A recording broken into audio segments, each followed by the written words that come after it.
What up, world? What up, Ninja Village? To another episode of Car Chronicles Reviews with the Less Than Stealthy Ninjas. And what's Car Chronicles Reviews for the uninitiated is where one or more of us ninjas discuss anything from movie, TV, video games, events, conventions, etc., etc., etc. And here today, I'm talking about The Killer's Game, the newest action movie starring Dave Bautista, Sophia Boutella, Palm Clementif, Scott Atkins, Terry Crews, Lucy Court, Ben Kingsley, WWE superstar Drew McIntyre, and so much more. So many more. And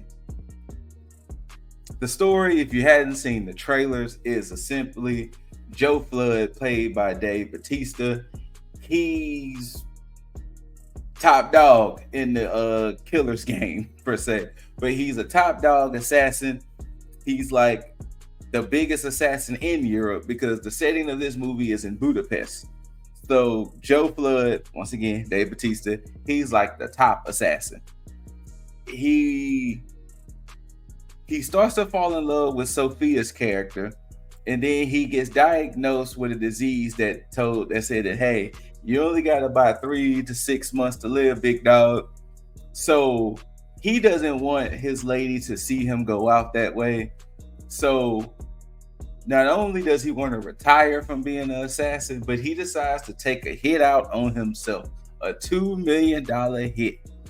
Well, after he executes the hit, he discovers, oh, the doctor messed up the test and I'm not dying. So now he has to survive the killer's game, per se. And this was a fun movie. This wasn't one of those super serious, deeper meaning, did this mean something else? No, this is pretty much bare bones. As far as the story goes, watching that trailer, you get the story pretty much from the trailer. The fun in this movie comes from the aspect of the assassins, because this movie is very reminiscent of John Wick, and John Wick in the aspect of Joe Flood being him. But it's really more akin to Smoking Aces. Thank you. Smoking Aces. Because if you remember Smoking Aces, if you've seen it, if you haven't, everybody was going after Jeremy Piven's character, but you had all of these cast and characters of people trying to get that money. And this is what it is. You get so many different cast and characters. Like they give a little intro to each of them. They kind of show their style and how they do things. And my immediate thought was, if I was ever in a situation where assassination was going to happen to your boy, just get rid of me normal. Get rid of me normal. You don't have to be all fancy schmancy. You don't have to do all. Just get rid of me normal. And for those who see the movie, you will understand why I say that. But pretty much this is as straightforward as it's going to get. The zaniness comes, like I said, comes from the different assassins and them encountering Joe. And of course, the appeal to the movie is, how is he going to survive? How is he going to survive, especially since he wants to get back to his lady? So how is he going to survive everything? That's where essentially the bulk of the movie is. And Sophia's character is Maisie. So it's like, how is he going to survive so he can live to be with Maisie again? And once again, it was fun. It got a solid 7 between Ladybug and I. And once again, it was that because of just the inventiveness of some of these kills and just the way the movie played out. Once again, if you're going into this thinking you about to see some great story and deeper meaning to things, you're going to see the wrong movie. If you're thinking you about to see some John Wick-esque type stuff, you're going to see the wrong movie. This is truly one of those mindless action movies. Dave Bautista was pretty good in his role as Joe Flood because, like I said, him being him in Europe, to see that, hey, there's something I want to do besides assassinations. I want to be in love and see what that feels like, and him trying to navigate through that space. Sir Ben Kingsley's performance was great. I could even give a nod to Terry Crews's Love Doll. Yeah, I said it, Love Doll. That was his name, Love Doll. But yeah, this was a fun movie to see.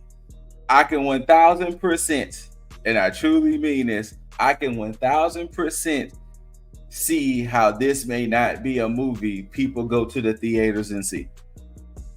I'm not 100% saying you need to go to the theaters to see this. I can definitely see this movie being a streaming movie where it can possibly clean up. Lionsgate's movies, I don't know where they typically go streaming wise. I think it's Stars. But if it gets to one of the bigger streaming platforms, I can 1000% see this being one of those movies that does fairly well streaming, because it's an action movie, and there's been other action movies that kind of set the bar high. So I wouldn't want this to be one of those movies that gets compared to those, because it's not fair to this movie.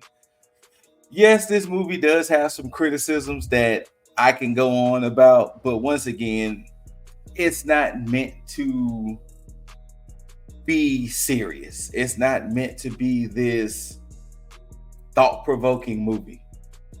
One thing that I will say, that if anything, I can definitely see this property being revisited, or possibly even a sequel, because in the world where all of these assassins, this was only just in Europe. We don't know how it is in America or how it is elsewhere. So I could definitely see this property being explored again, because you had, you just look at the cast here and people having their own different way of doing things.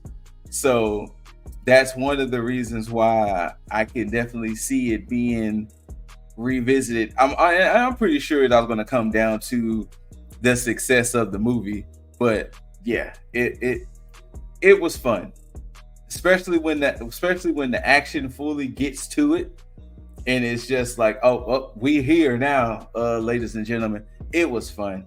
Nothing too serious to be all like, well, when he killed this guy, do you think he meant to do it? No, it's literally like, oh damn, oh damn, oh damn. It's like that. It's nothing crazy. But yeah, solid 7, maybe even a 7.5. Just from the mindless action. Sometimes you gotta sit down and watch a mindless action movie where you don't have to think too hard or think too much. Just sit there and be like, glad I'm not in a position. And there you go. Whether you loved it, hate it, don't forget to rate it. Thumbs up, thumbs down, perfect thumbs up. Like, share, comment. After you do all of that, you got to subscribe if you hadn't. Then you got to hit that notification bell where you can be notified of Ninja Banters, the long form podcast we do from here and there. Of course, the Car Chronicles reviews. LTSN Cafe, where every then and now we do some food taste testing. Then you got Boss Reacts, where Cosmic Boss does his reactions to different trailers of movies, TV, and games, and things of that nature. And also 2 shout outs to my other 2 ninjas, Iran Sita, aka Run Your Miss, and Cosmic Boss, who I mentioned earlier. Thank y'all for tuning in. Love one another. Take care of one another. Look after and take care of your mental and physical health. And until then, we're just trying to make the Ninja Village proud, y'all. And just don't be on nobody's hit list. Don't do things that will have you, because they were killing criminals. So just don't do things that'll have you on somebody's hit list, because peace, everybody.